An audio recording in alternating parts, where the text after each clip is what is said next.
Serge et Edith, chers frères et sœurs, dans quelques années, votre fille vous demandera « Mais au fond, en quoi consiste la vie chrétienne ?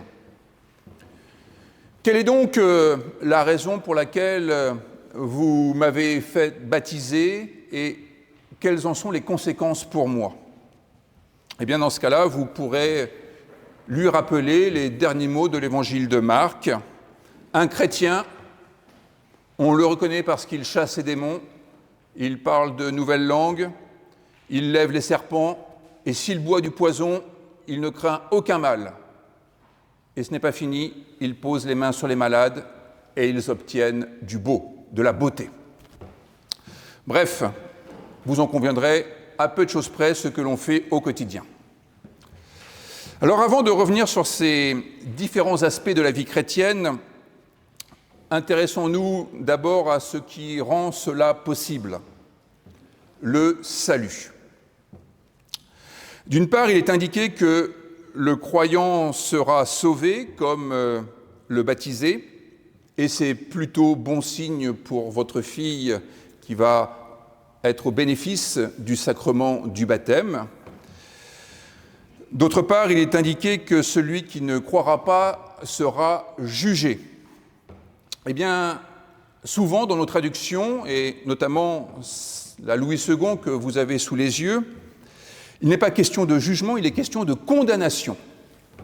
Et alors ça, c'est un peu fâcheux, c'est un peu un travers de notre christianisme qui a quand même fait entrer beaucoup de morale dans les affaires religieuses. Cela s'explique, je pense, par le fait que les traducteurs ont une vision assez malheureuse du christianisme, une vision avec un dedans et un dehors. Et quand on est dedans, tout va bien, on fait partie des sauvés, et quand on est au dehors, on fait partie des réprouvés. Comme s'il y avait une sorte de frontière étanche, un peu semblable à la frontière française qui a bien sûr empêché le nuage venant de Tchernobyl d'arriver jusque chez nous. Ces traductions où il est question de condamnation traduisent surtout la vision moraliste des traducteurs.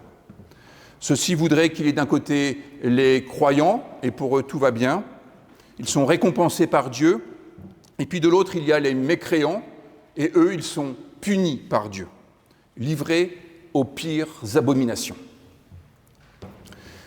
Mais le christianisme n'est pas l'histoire d'un Dieu qui récompense les justes et qui punit ceux qui ne sont pas dans la ligne de la religion.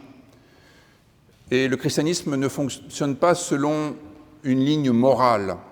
L'Évangile est bien autre chose. Le christianisme, c'est l'histoire d'un évangile qui est tout entier contenu dans ces versets de l'évangile de Marc, qui dit que les non-croyants ne seront pas condamnés, mais qu'ils seront jugés. Jugés par qui ? Jugés par celui qui siège, celui qui s'est assis à la droite de Dieu et qui désormais siège comme le juge siège. Et d'ailleurs, c'est la raison pour laquelle on parle des juges du siège, par opposition au juge du parquet, qui, lui, va plutôt essayer d'élaborer les motifs de la condamnation.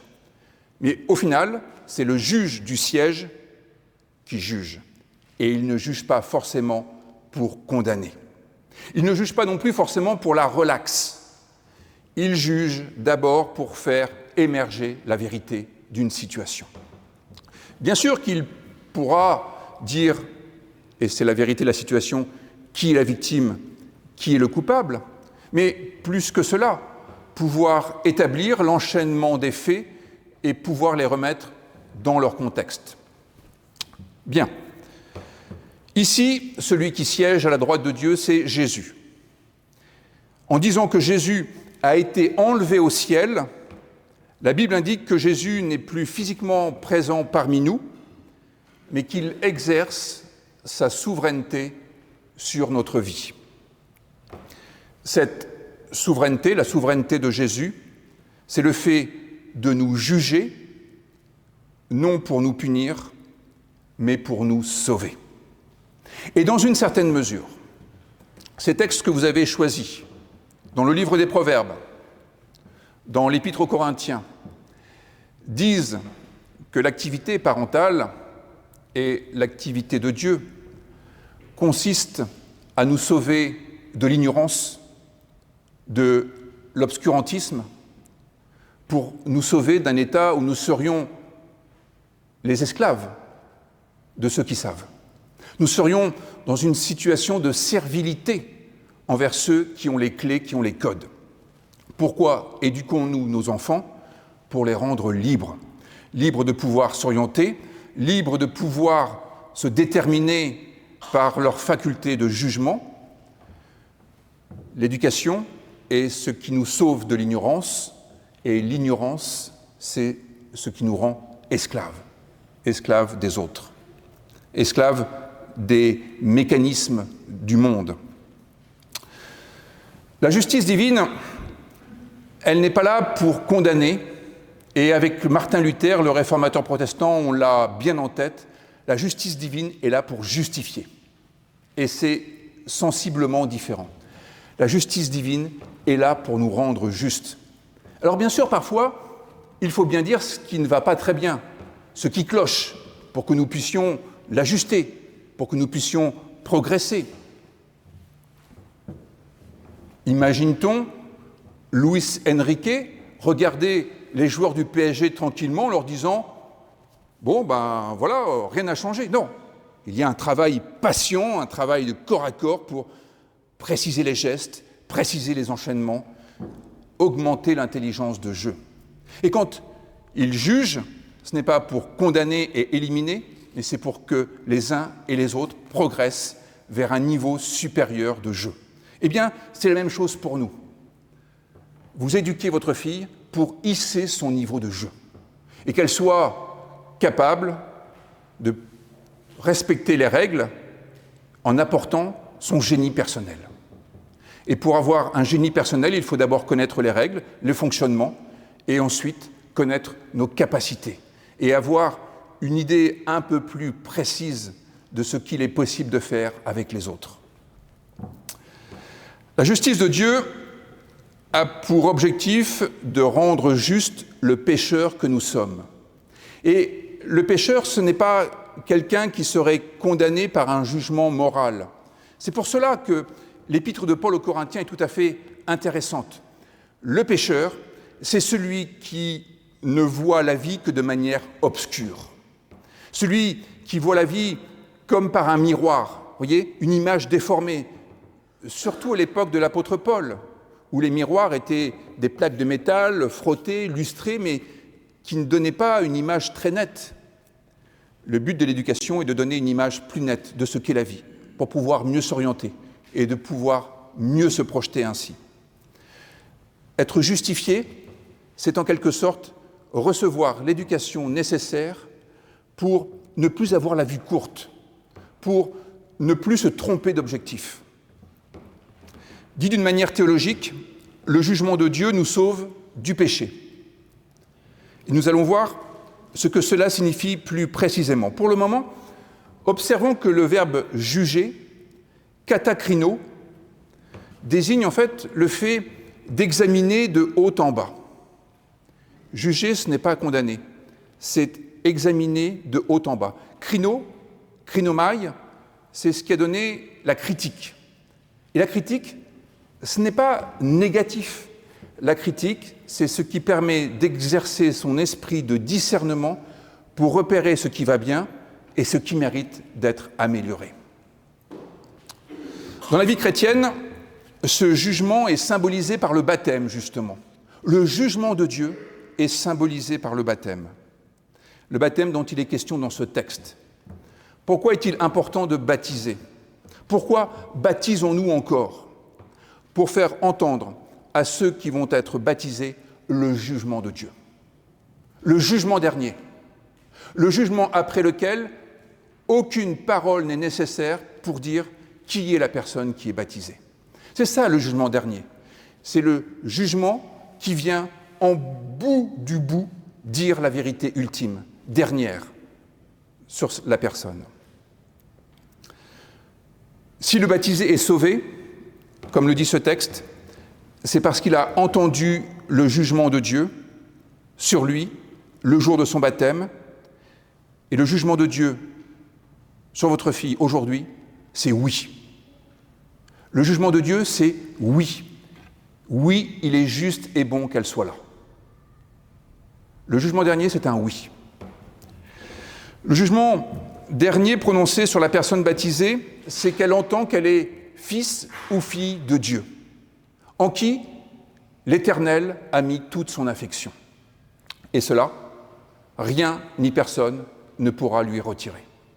C'est ce que dit aussi l'apôtre Paul, mais cette fois dans l'Épître aux Romains. Il y a là un jugement dernier au sens où rien ne peut atténuer ou contrecarrer ce oui, inconditionnel, irréversible.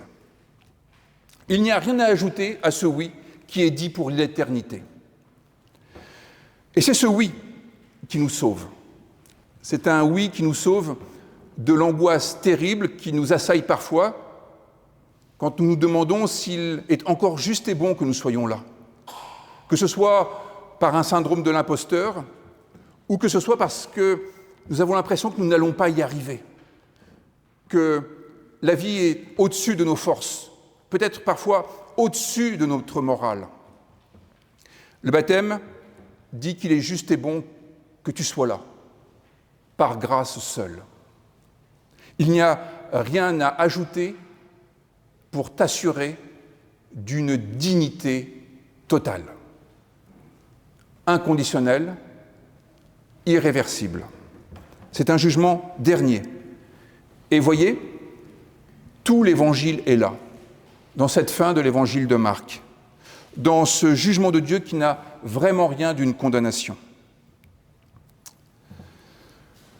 Jean Calvin, dont on dit souvent que c'est un personnage terrible, une sorte d'épouvantail, Jean Calvin écrira dans son catéchisme au sujet de l'Ascension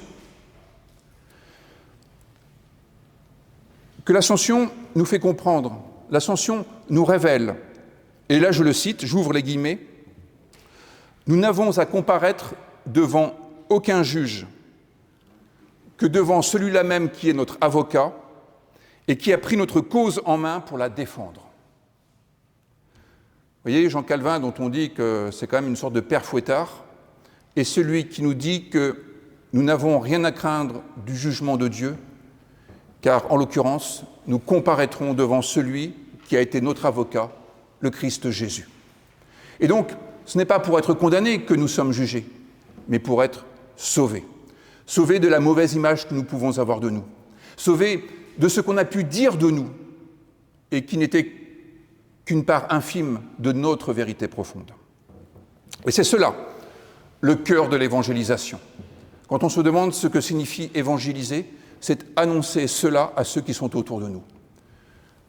Leur identité profonde, leur dignité, ne dépend pas de ce qu'ils ont pu montrer, ne dépend pas des conditions sociales dans lesquelles ils sont nés, ne dépend pas de leur métier, ne dépend pas de leur compte bancaire, ne dépend pas des rumeurs qui peuvent circuler sur lui. Leur dignité profonde dépend de ce oui qui est à l'origine de toute notre vie. Faire entendre que chacun est doté d'une dignité qui ne lui sera jamais retirée, quelles que soient les circonstances difficiles auxquelles il pourra être confronté. Notre dignité est irréductible. C'est la raison pour laquelle on ne rebaptise pas. C'est pour expliquer que le oui de Dieu n'a pas besoin d'autre chose. C'est un jugement dernier. Toutefois, être rendu juste par Dieu, prendre connaissance de notre valeur profonde ne signifie pas que le jugement de Dieu laisse les choses en l'état. Je vous l'ai fait comprendre avec cette légère métaphore de Luis Enrique, l'entraîneur du Paris Saint-Germain. Si Jésus a enseigné tout au long de son ministère, c'est justement parce que nous avons nous-mêmes besoin d'une éducation sérieuse, un peu serrée, qui nous hisse à un degré supérieur d'humanité si l'image de hisser notre niveau de jeu ne vous convient pas. Et c'est le sens des activités dont parle Marc ici. Et notez bien, par un hasard assez heureux finalement, qu'il y a 5 buts à la vie chrétienne. 5 buts. Le premier donc, et je vais y revenir, mais en allant assez rapidement quand même, chasser les démons. On ne peut pas ne pas évoquer cette histoire de chasser les démons. Qu'est-ce que ça peut bien signifier ? La pratique de l'exorcisme n'est plus vraiment à la mode, et est-ce un lien de causalité ou une corrélation ? Je constate que moins la pratique de l'exorcisme est à la mode, plus il y a de personnes qui disent que ce monde va de plus en plus mal. Mais quels sont les démons ? En grec, le daimonion, ce sont les divinités en fait. Ce sont des êtres dotés de pouvoirs surnaturels. Ce sont des puissances divines, ce à quoi on reconnaît une puissance qui nous dépasse. Eh bien, chasser les démons, c'est en fait rejeter toutes ces puissances qui prétendent prendre le pouvoir sur nous. C'est rejeter ce qui a une emprise sur nous et qui nous rend esclaves. L'exorcisme, tel que l'a pratiqué Jésus, consiste à libérer les uns et les autres de ce qui les empêche de penser, de ce qui les empêche de se déplacer, de ce qui les empêche de parler, de ce qui les empêche d'étudier, de ce qui les empêche d'exercer leur propre jugement.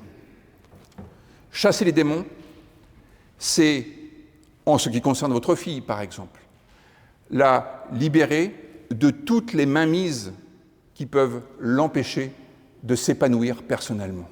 Ça peut être une idéologie, ça peut être l'emprise de l'argent, ça peut être l'emprise d'une famille parfois. Il faut aussi accepter que nos enfants ne soient pas nos enfants, mais qu'ils soient appelés à vivre une histoire personnelle qui n'est peut-être pas celle que nous aurions exactement souhaitée. Et voyez comme elle opine du chef. Elle se sent appelée quelque chose qui n'est pas forcément ce que vous projetez sur elle pour l'instant.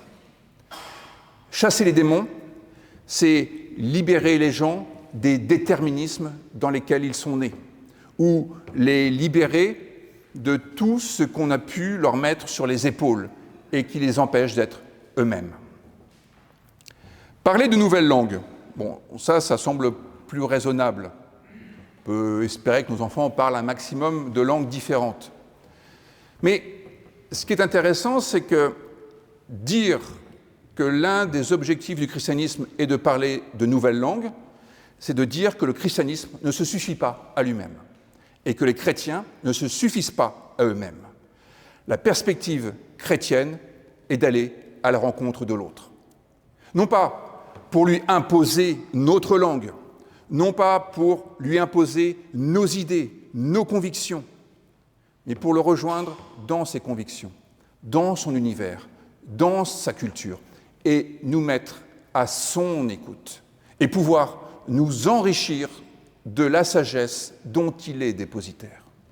Et donc, parler de nouvelles langues, c'est nourrir notre esprit d'ouverture, être capable d'interagir avec notre environnement. Pas de repli sur soi. Le christianisme n'est pas l'histoire d'une secte qui aurait réussi. C'est l'histoire de personnes qui ont à cœur d'apporter de la spiritualité dans le monde d'une manière respectueuse des uns et des autres. Pas de suffisance. Bondir des serpents. Ça, c'est pas tout à fait nouveau en fait. C'est déjà ce que fait Moïse dans le livre des Nombres. Pourquoi brandit-il des serpents ? Parce que le peuple hébreu est dans le désert et qu'il se fait attaquer par des serpents brûlants qui ont tendance à le mordre. Et il y a une parade. Celui qui se fait mordre mais regarde un serpent d'airain brandi par Moïse ne meurt pas. Alors, cette cascade est réalisée par un professionnel. N'essayez pas de la réaliser chez vous sans y réfléchir, sans interpréter ce que ce texte désigne, car évidemment, ce n'est pas une pratique médicale. Cette thérapie est justement de l'ordre de l'éducation, de la communication. Brandir un serpent, qui est d'ailleurs, je crois, devenu un peu le caducée, le symbole de la médecine, mais au sens où il s'agit d'exposer ceux qui nous menacent. Brandir les serpents, c'est de faire réaliser aux uns et aux autres quelles sont les difficultés auxquelles nous pouvons être confrontés dans la vie. De sorte que lorsque nous les rencontrons, nous sommes préparés et nous ne nous laissons pas piéger par les menaces qui jaillissent devant notre itinéraire. Ça fait partie aussi de l'éducation, de brandir des serpents pour identifier les risques que nous courons. Pas la peine d'épiloguer là-dessus, mais vous voyez, il arrive souvent que dans la vie, nous soyons attirés par des sirènes qui, en réalité, nous conduisent sur des écueils. Eh bien, brandir les serpents, c'est permettre aux uns et aux autres d'identifier aussi les sirènes et de ne pas céder aux discours séducteurs qui, en fait, sont des poisons mortels pour nous. Et cela permet d'aller sur la question, justement, des poisons mortels. Pourquoi pouvons-nous boire des poisons mortels sans rien craindre? Alors là, je vous rends très attentif au fait que des pasteurs aux États-Unis ont voulu faire les malins, ils ont bu des poisons mortels et ils sont morts, au sens biologique du terme. C'est la raison pour laquelle il faut vraiment faire attention avec les textes quand on les lit et ne pas les prendre à la lettre sans exercer notre esprit critique, justement. Cette éducation que nous recevons nous permet d'être résistants aux ambiances mortelles, en fait. À ces moments de l'histoire où circulent des idéologies toxiques, des contre-vérités scientifiques qui tiennent lieu de vérité, des propos haineux qu'on part d'une sagesse imparable et qu'on inscrit dans une histoire immémoriale. Toutes choses qui peuvent nous empoisonner et nous rendre inhumains. Mais au fond, la foi, c'est ce qui nous donne ce courage intérieur et cette ténacité intérieure pour ne pas se faire intoxiquer par cela, pour ne pas être intoxiqué par les ambiances haineuses, les ambiances complotistes, les ambiances qui finalement confinent à l'inhumain. Enfin, cinquième chose, poser les mains sur ceux qui sont sans force, les faibles. Vous voyez déjà comme le texte ne parle pas de gens qui seraient par exemple atteints d'un cancer ou d'une maladie dégénérative, etc. Et voyez comme ce texte ne dit pas qu'ils seront guéris. C'est le terme kalos qui est employé dans le texte grec. Ils auront du kalos. Le kalos, c'est le beau, c'est la beauté. C'est singulièrement différent. Ne nous laissons pas leurrer par les traductions qui, parfois, sont des sirènes qui nous mènent vers des écueils. Le geste de poser sa main sur, c'est un geste de séparation dans la Bible. C'est un geste d'envoi. C'est un salut adressé à celui qui va aller sa route. Et c'est un geste que l'on trouve dans nos cultes, puisque à la fin du culte, il y a le geste de bénédiction, qui est un geste où le pasteur, par exemple, pose la main sur les paroissiens pour leur dire que c'est le moment d'y aller et de faire tout ce programme précisément. Mais plus que cela, la bénédiction dit que nous sommes capables de. La bénédiction est une reconnaissance de notre capacité à aller de l'avant, à aller notre propre chemin, à écrire notre propre histoire. Ainsi, poser les mains sur celui qui est sans force, c'est un geste qui consiste à lui révéler qu'il a encore ce qui lui sera nécessaire pour continuer son chemin. C'est la révélation d'une possibilité d'aller au-delà du point où on est arrivé. C'est l'art de souligner qu'il y a encore des sorties d'Égypte possibles. Des chemins qui nous font sortir de nos servitudes, qui nous permettent de nous tenir en dehors de nos lieux de souffrance, là où nous avons peut-être végété jusque-là. Et au fond, ce geste qui nous incite à aller un peu plus loin que là où nous sommes, c'est un geste qui, techniquement, nous fait exister. Exister, c'est existere, c'est se tenir hors d'eux. C'est un geste qui nous permet de nous tenir hors de ce lieu où nous nous étions fixés. Nous nous étions peut-être habitués à un état. La bénédiction nous dit qu'il y a autre chose à espérer pour notre vie. Vous voyez, vous adorez votre petite fille. Je dis petite au sens de la taille. Et au fond, vous pourriez vouloir la garder en l'état. Parce que c'est magnifique, les enfants à cet âge-là. Surtout qu'effectivement, dans une dizaine d'années, ça va être un peu plus compliqué.